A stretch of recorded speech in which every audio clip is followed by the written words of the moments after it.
everybody. Hello, and welcome. Welcome to this session where Jane and I are going to get right underneath the nitty-gritty of how to do business development, how to do less business development calls, but guarantee that you get through to the client every time. So that's what we're going to be talking about today. We're going to be talking about how to make less BD calls, but get more decision. And we're going to give you one tactic that you can use yourself and you can use with your team that will enable you, make sure you reach that right decision maker, but also enable you to get your hands yourself onto a script, a cheat sheet of exactly how you can do this process yourself. And this is like taking, isn't it, Joe? This is like taking farmers. I hate using the word like farmers hunters, because it sounds a bit cliche, but literally this process that we're going to walk through today or give people at the end is literally about how you could take somebody that's delivery or somebody that's what I call a farmer. They don't like business development. They don't like cold calling. Yeah. And this could literally be picked up, plugged in, and they can start using this and get straight through to the key decision makers in brand new clients that they haven't even worked with before. Almost without knowing that they're selling. Indeed. And the reason that we wanted to do a session on this, the reason that we wanted to bring this to you is because what we're hearing and what clients are telling us is right now, business development is, without a doubt, such an important part of somebody's role, their day-to-day role, isn't it? In the world of recruitment right now, you need to be good at business development and you need to learn tactics to do business development because the world's changed. I know a lot of recruitment businesses were telling me that last year they had a really challenging year. You know, COVID gave them this opportunity that they had a booming year, and then they suddenly went from booming to not bust, but you know, much more difficult. Yeah. But recruited a lot of people in that time that only knew a buoyant market, but we were in the shadow of a pandemic, so people didn't actually realize that wasn't normal, whereas you and I, a little bit longer in the tooth, we knew the boom post-COVID was unsustainable, but the fresher people into recruitment genuinely thought that's how recruitment was, whereas now I'd say we're almost in a normalized market.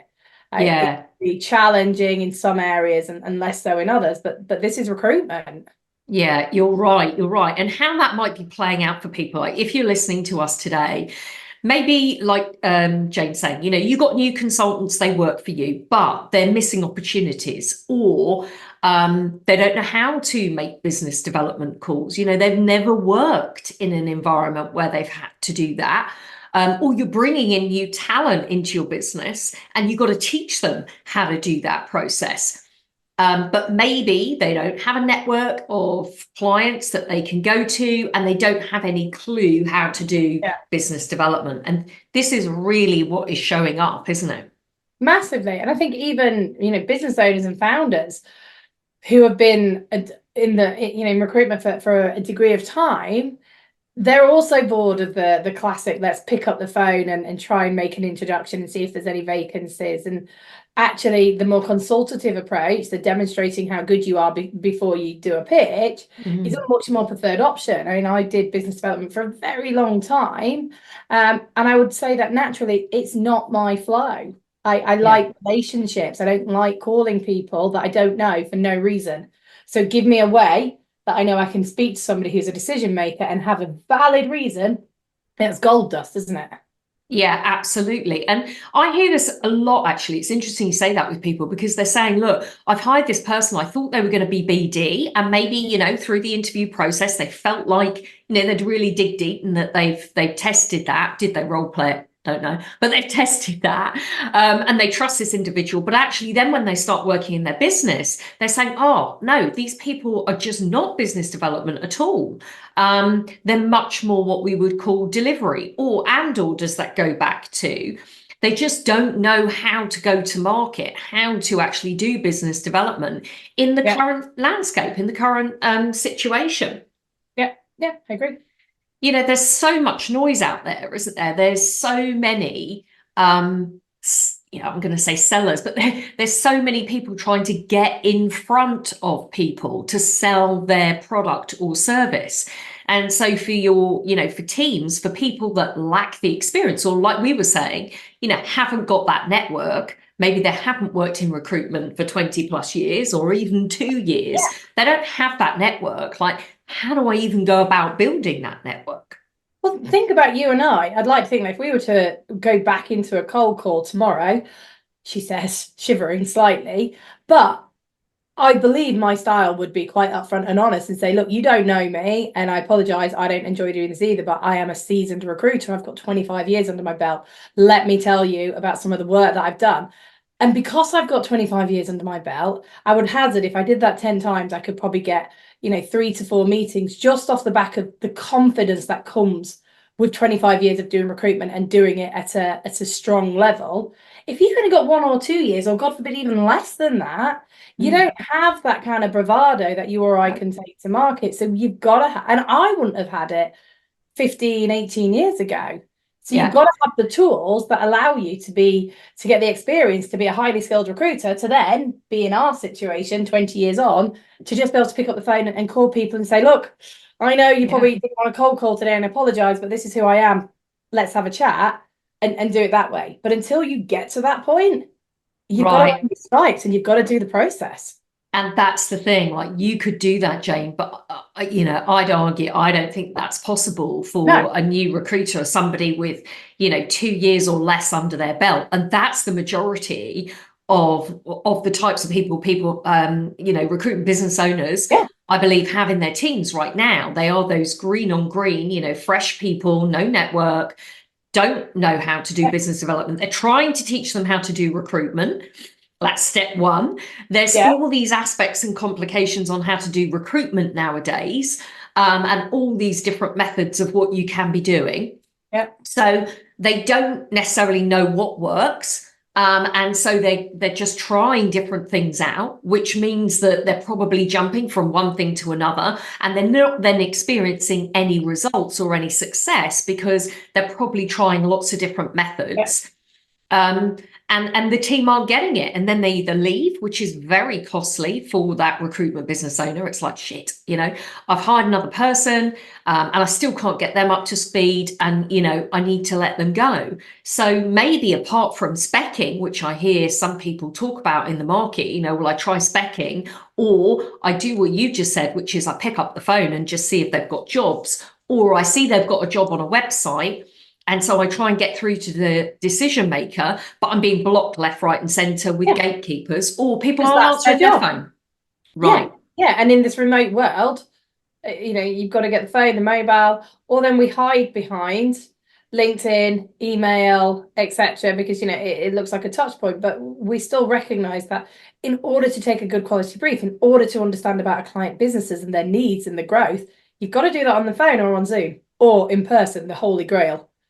So everything else is, I would say they're supplementary actions. But if we can give people a reason to get on the phone to a hiring manager and have a solid business conversation that lasts more than 2 minutes, ideally up to 15 to 30, I mean, it then is logical that you've then created a relationship which you can start to build on. Yeah. So what we're talking about here is using a tactic, using a process that you can give to your consultants that would be scripted, that they could follow, that gives them the process, gives them the confidence. You can train them in it. It's like a recipe. It's a proven process that has worked. And as I said, guys, stay to the end, because we're actually going to give you that silver bullet. We're actually going to provide that to you. But this is going to help your team to feel skilled, confident. They're going to get practiced. This is really going to support them to be able to literally pick up the phone and be confident to make that dial straight off, because they're going to build credibility through this process. They're going to win information about the client that they didn't know before. But the most important thing that you're talking about here, Jane, is they're going to give the client real value in that call, and that's what it needs to be, doesn't it? It's a good way of showing your service, demonstrating your service. Don't tell me. Yeah. Right. I Don't tell me like what that. you do, show me what you do. Yeah, absolutely. So, I mean, let's talk about this because, this was arguably your like silver bullet back in 2008, wasn't it? 2008, yes, in the joys of the recession of 2008, I'd been in I started in recruitment before the internet. Well, there was a rusty old computer in the corner that, occasionally people used to look at and figure out what to do. But I started in what I would call proper cold calling. I had a Yellow Pages and Thompson Local on my desk, for anyone listening that remembers those. I had a do. piece of paper that had 80 ticks on it. And I had to make 80 cold calls a day. And my day, started with the first one and finished with the last one. And I had to get through to decision makers. We even had a little code that'd be like gatekeeper, objection. And then we'd scribble it down. But it was, 80, 61, 22, 320 cold calls a week. It was a brutal way to start recruitment, and not one that after 2 to 3 years of doing it that I ever wanted to do again. Yeah. And the 2008 recession came along, and my client base, just like a deflating balloon, just went. Which I'm sure people that have been through COVID can remember how that feels. And then suddenly I was in it was a different era. We had the internet, everything, we had CRMs, everything was really cool, and I was loving it.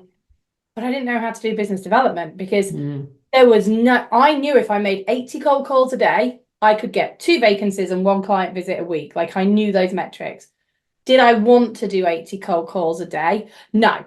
I would have rather gone and worked in any other industry. And I remember looking at the job pages going, right, what can I do now? Because I'm not prepared to make this volume of calls. So then we looked at what else I could do and how I could progress, and what ways I'd had really warm conversations with clients that didn't feel like selling. And this is how I formed the business strategy that then rebuilt my desk over the next year, along with what I'd call other recruitment stuff. Like, I still spoke to my clients, I still went back to people I'd worked with, I still spoke to past candidates.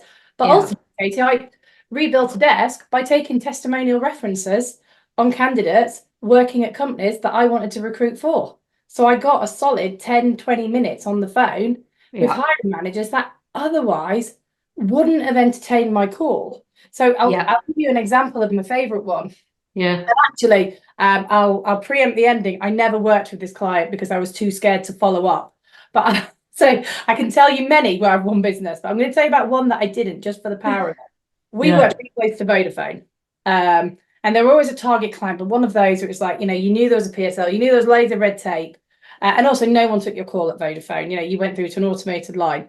And I interviewed a marketing manager from there. And during the interview, I got to the end, as I always did, and went, right, one of the things that we do here is we look to take a testimonial on you from a previous employer. Obviously not where you're working now, because we can't speak to them, but from your company before, which in this case would be Vodafone. Tell me who's the best person I can speak to that will be happy to chat to me about you. To which she then gave me the global marketing director of Vodafone and her mobile number. And I was like this, oh my God. And I rang this woman, like, straight like this, like, hello, this is what I'm calling.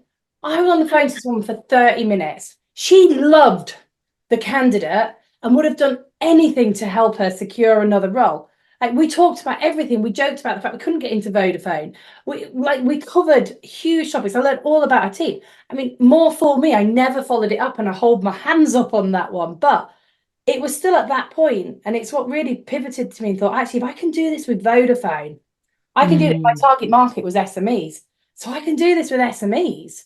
And I can service SMEs. Like, that's what I do. I place marketing and salespeople into SMEs.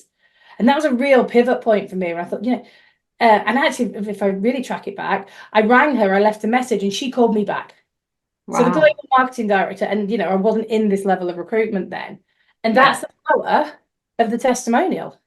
The learning point. I share this story on my recruitment academy that I train. I share it all the time, why you should follow up. I could have been a key supplier to Vodafone for years, but I didn't, because I didn't follow up.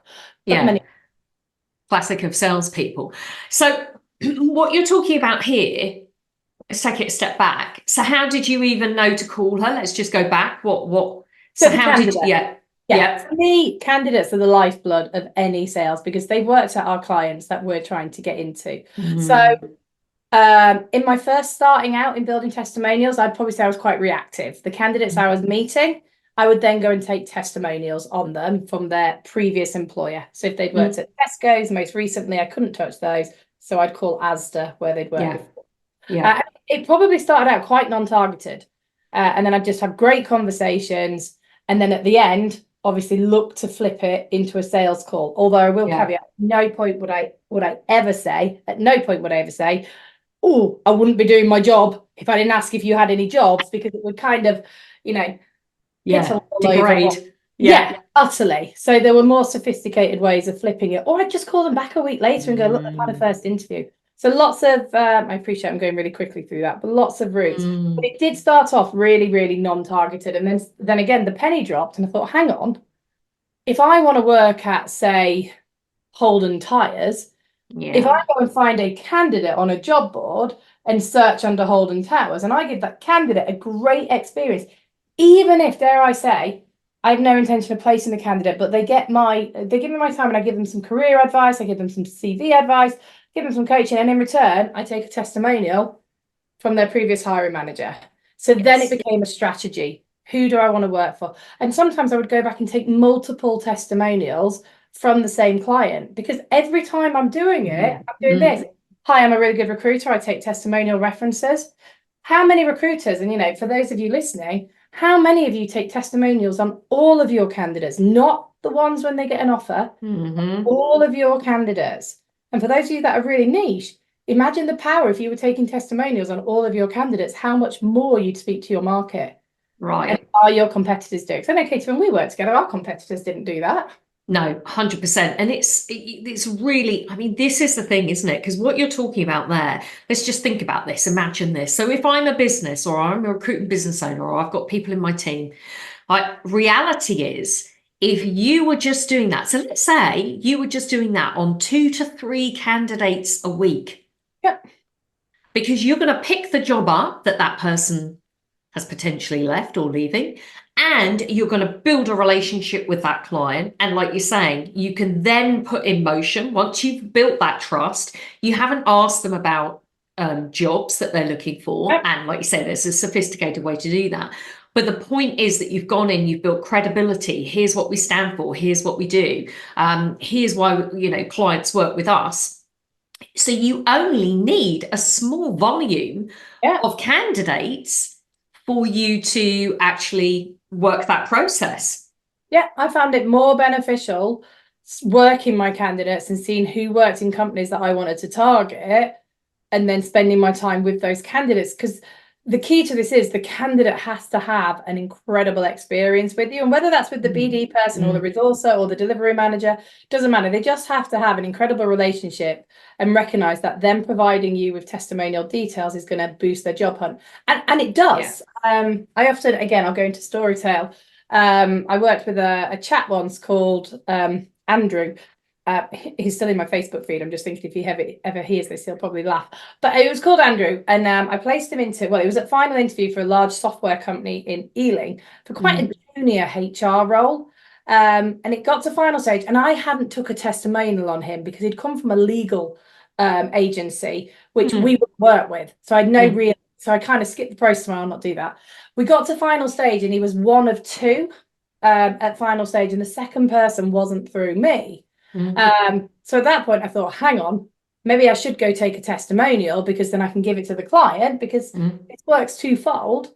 So I went back to Andrew, said, can I have your testimonial details? He said yes. I then called his previous boss, who gave me an absolutely glowing testimonial on him, which then I sent to my client where Andrew was interviewing. Andrew got offered the job after his interview, and when I spoke to the client, I said, out of interest, what swung it between him and the other candidate? And this is where I will give you a very, very positive outcome. The guy said, to be honest, they were both neck and neck. We had a testimonial on Andrew, and that tipped us because it was brilliant. And you'd done half of the legwork. Andrew started in HR there.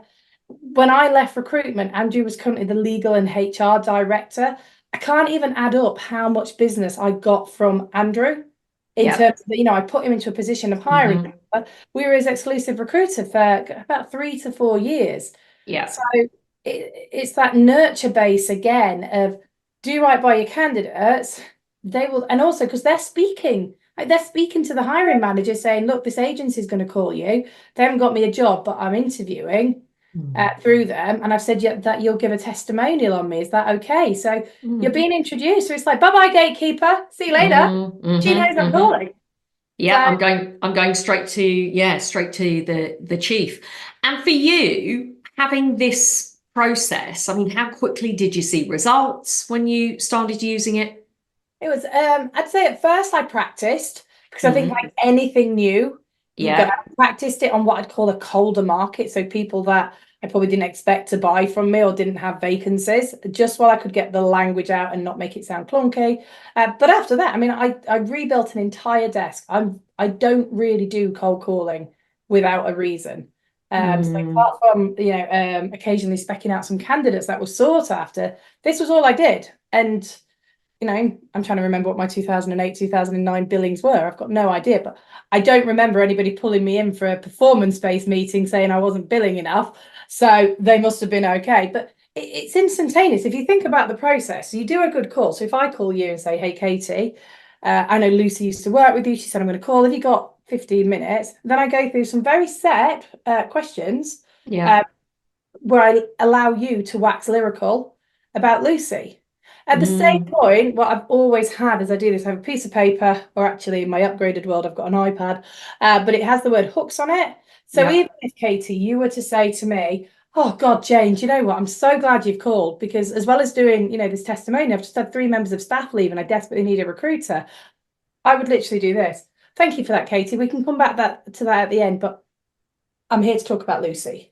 This is all about Lucy. I'm not interested in your vacancies right now. So that rebuttal again of this is either professional. I mean, I used to do sales recruitment, and I remember a sales guy once saying, is this just so you can get my jobs on? And I went, no, it's so I can get Lucy a job. I went, but we can speak after. That's not a problem. I could get away with that slightly in my market, not in her. So it's just this continuous elongation of the conversation that makes it so powerful.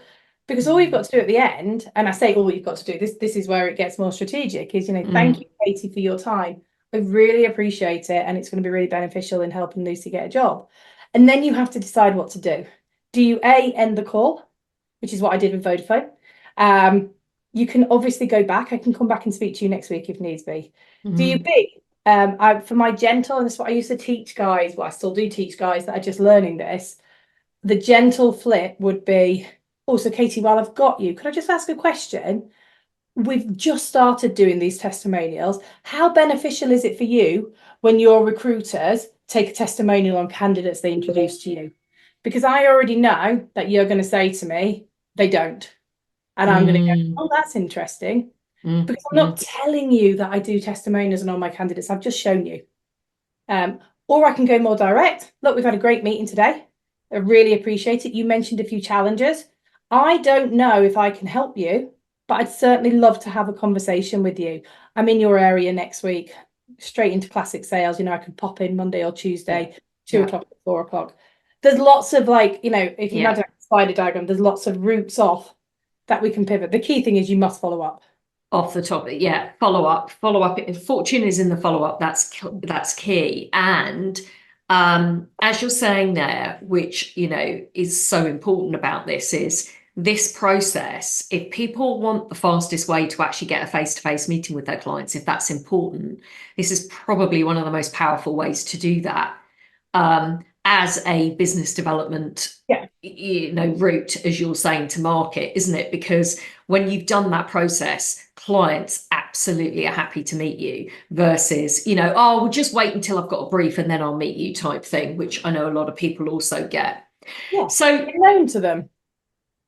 Yeah, and you're more than known because you're actually helping them, aren't you? You've actually given them something, and this is what it's about. It's about making sure you're giving a client value before they start working with you. They want to feel like they've experienced you and they've experienced your service before they actually buy from you. And that's, another reason why it's such an incredible way to do that. So, in terms of giving this to people, because I imagine, Jane, there's probably a lot of people on this call that are probably like, wow, I would love to, or listening to this, that would say, I would love to know how to do this. you mentioned that there is a strategy to it. There's lots of different routes that you can go. And guys, if you want to go deeper on this, I'll tell you how you can do that in a moment. And you can also, we will put within below this session, we will put a link for Jane's own cheat sheet script that she would use on those calls for people to use. But Jane, if people do want to go deeper on this, because, you know, this is just like what you do. You live and breathe this all day, every day. This is my baby. And you teach this. So if somebody's listening, they've got a client, they've got a client. If somebody's listening, they've got one of their team that they would be interested in training in this aspect, how could they go about finding you or doing that? Oh, well, I'm quite easy to be found in most ways. Anything to do with Central Excellence will lead you to me. And obviously on LinkedIn, I'm Jane Pettit.